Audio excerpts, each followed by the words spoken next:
Oh, yes. Welcome back, everyone. Today we're taking a look at the new Masters of the Universe Revelation Battle Cat. Battle Cat is very large, as you can see. In fact, he's called out as a deluxe figure in this line.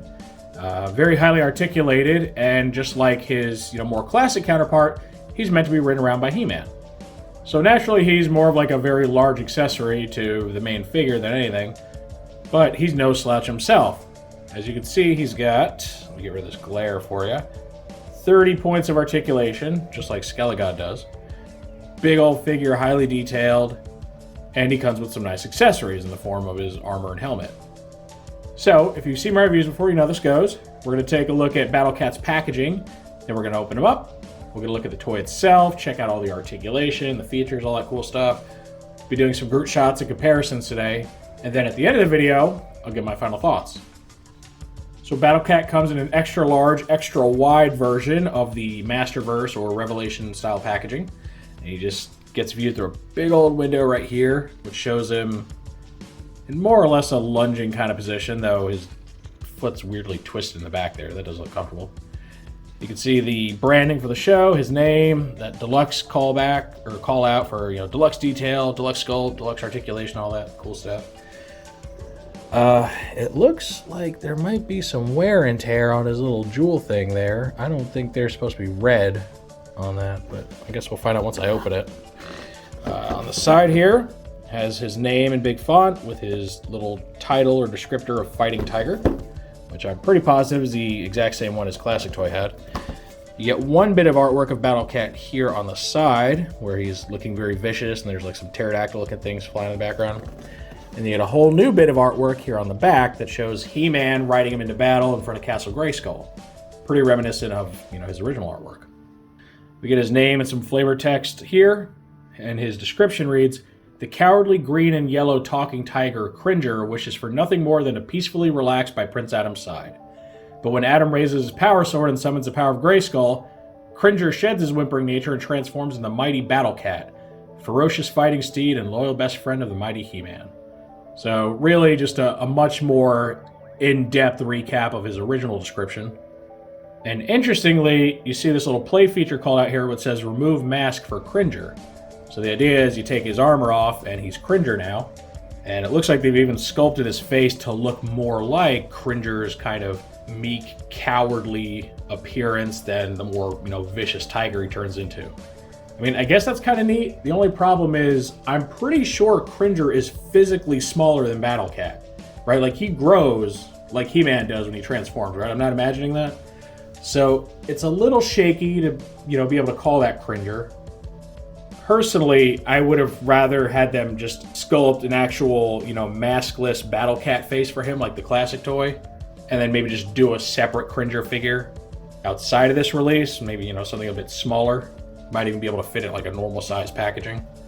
So, I'm not sure how I feel about that. I get what they're going for, but I don't know if the execution's there, because I think he's just way too big.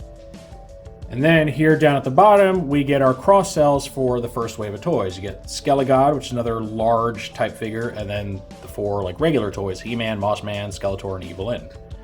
So overall, it's a pretty cool little package. As always, I love the artwork. I really wish Transformers would get on this level with the artwork. I mean, they get multiple different drawings all over their packaging. They really don't slack off with this, and I give Mattel big props for that. So yeah, very impressive looking in the box. But now let's see how he holds up outside of the box. All right, here's Battle Cat with his accessories laid to the side, which really means we're looking at Cringer here. And you can tell because of his rather innocent, harmless-looking face. Now, I'm really not a fan of this approach. I get what they were going for, and I can kind of appreciate it, how they got this whole two-in-one thing going on. The problem is, this is a big boy. I don't know if you can tell, but, this is not a small toy. And Battle Cat is supposed to be significantly larger than Cringer, much in the way that He-Man is significantly larger than Prince Adam.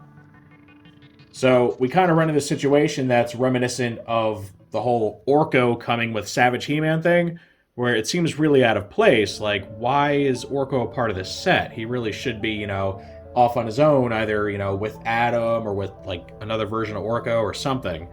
And I feel that that's really the route they should have gone with Cringer too. Instead of making Battle Cat this 2-in-1 and really just throwing scale out the window here, they should have just made Battle Cat have his normal face, just look like Battle Cat without the helmet, and then make a separate Cringer. Just make a small Cringer toy, pair him with Prince Adam. Or pair him with Orko, or, something along those lines. More of your harmless civilian type characters, you know what I mean? But alas, that's not the route they went, so this is what we get. We get a really, really big Cringer. That little pet peeve aside, though, it is a really, really good toy. It's incredibly posable. Really improves on the old Battle Cat's posability, like far more so than the other Revelation figures improve on, like the Origins counterparts of theirs. So, he has the same head articulation where like the neck goes up and down, and the head goes side to side, rotate, which is new. The mouth opens, which is cool.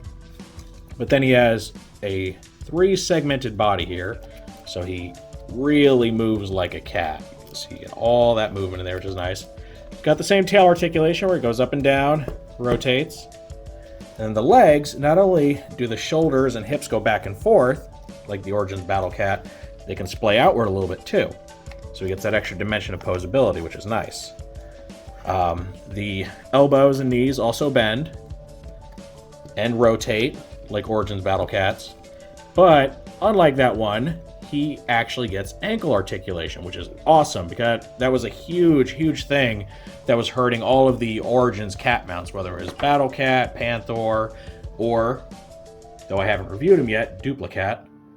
This guy finally rectifies that and makes it to where you can really truly pose him in ways where his legs aren't in like one particular position.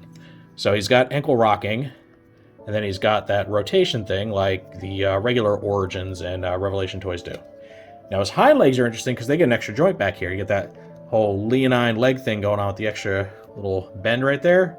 So he is very articulated, and I think he's going to go down as one of the really underrated Revelation toys, because I see this guy and he does shelf warm quite a bit.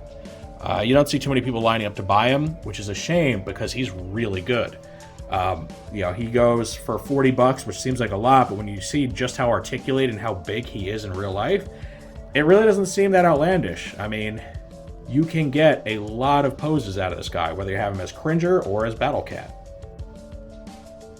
Now here's an armor-free comparison with the Origins Battle Cat that I keep mentioning. And this is what I'm talking about as far as keeping his face the same and having it look more like a ferocious tiger than this scared little house cat.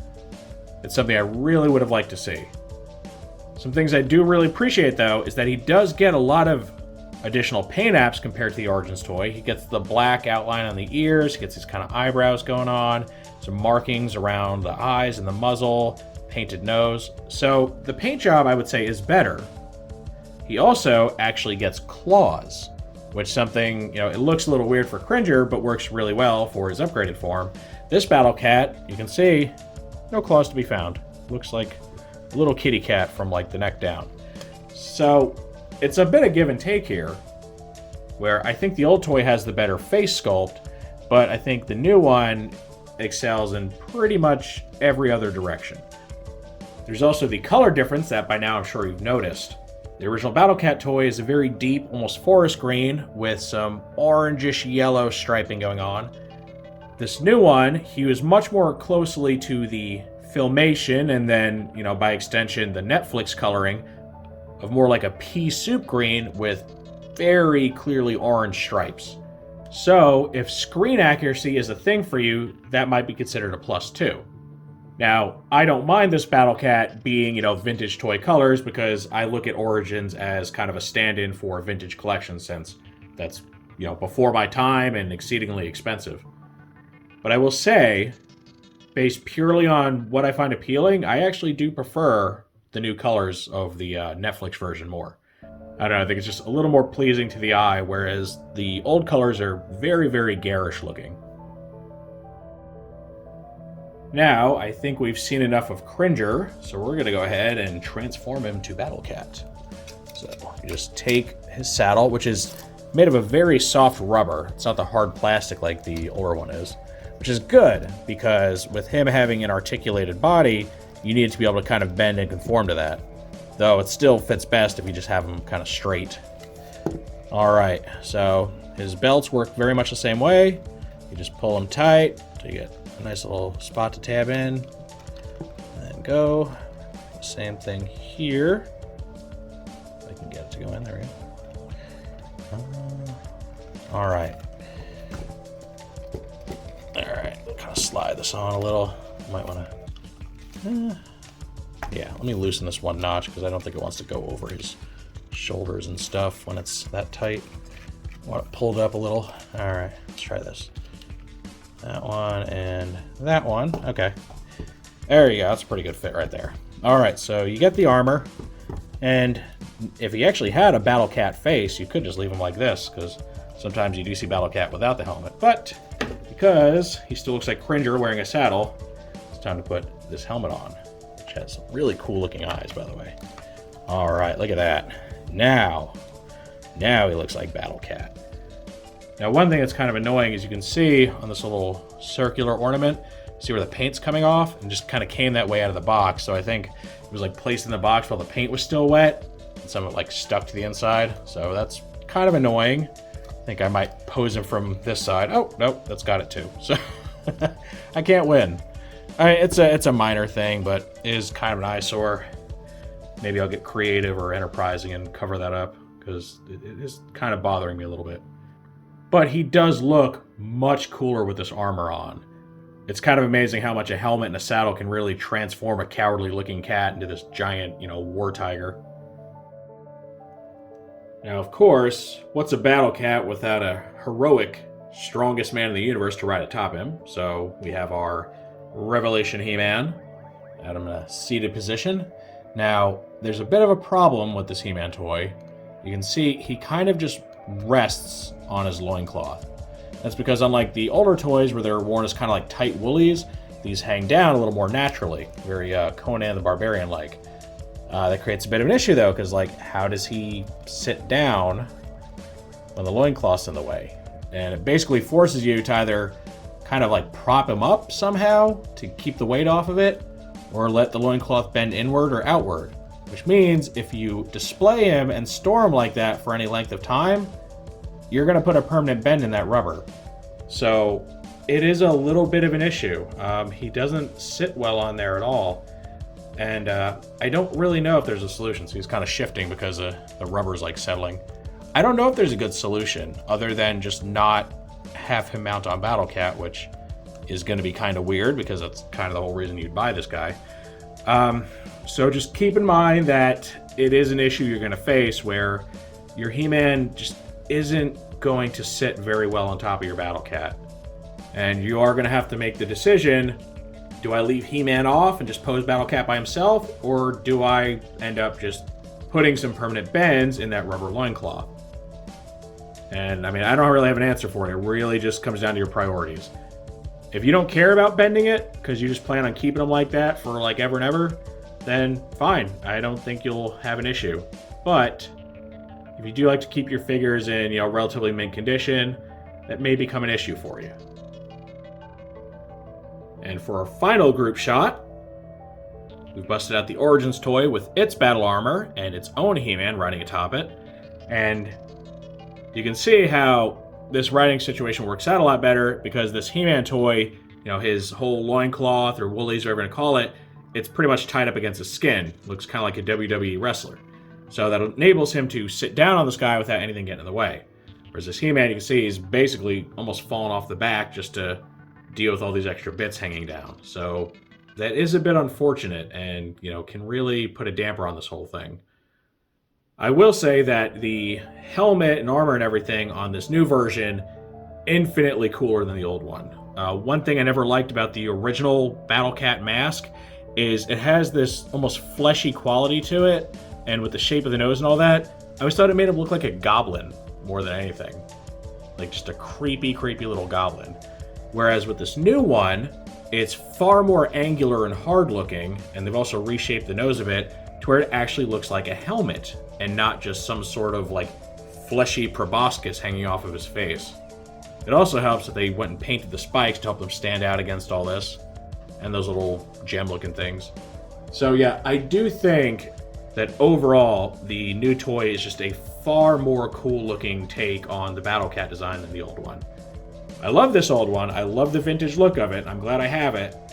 But going from like a purely aesthetic approach, our Revelation Battle Cat looks 10 times cooler than the old one. Everything from the shape, the colors, it's just a really, really awesome looking toy. And this is going to complete our look at Revelation Battle Cat. I gotta say, I wasn't so sure about this guy when I got him. I didn't think he was going to be, you know, that much of an improvement over the original to warrant, you know, the purchase and the price hike and all that. But getting him in hand, aside from the fact that I don't like the Cringer face, everything else about him is pure awesomeness. Like, once you slap that helmet on, you cover up the doofy face, this thing is leagues ahead of the other one. And again, more so than most Revelation figures compared to their Origins counterparts. Like, they're all an upgrade, but only in like a couple areas. This guy really takes the cake for just best improvement out of all of them that I've seen so far. And again, he is no small toy. He's very, very big. You see, you know, how much I had to zoom out just to get him like fully in picture in some shots. Super posable. I mean, really feels like a cat. He's really got that very fluid movement to him. So I'm very happy with him.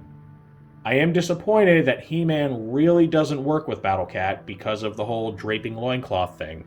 However, you could always just have somebody else ride Battle Cat so he's not, you know, completely going to waste.